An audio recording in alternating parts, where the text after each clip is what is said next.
নমস্কার, আমি শুভেন্দু রায় বলছি। আজকের বিষয় হচ্ছে পাকস্থলী পার্ট 2। তাহলে পাকস্থলীর গঠন না স্টোমাক এর মোট 4টি স্তর আছে বা কোট আছে।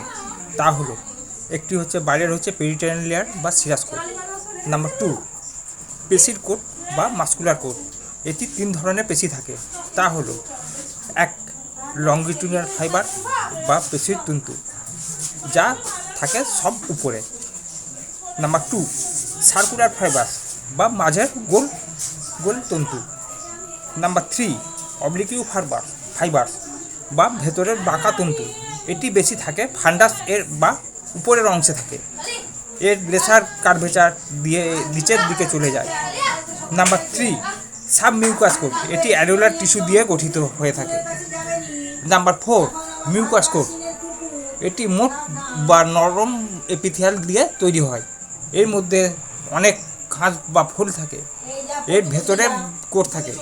আচ্ছা, এই মিউকাস মেমব্রেনটি গঠিত কলিমোনার এপিথেলিয়াম দিয়ে। এর মধ্যে অনেক লিম্ফ্যাটিক ভেসেল থাকে।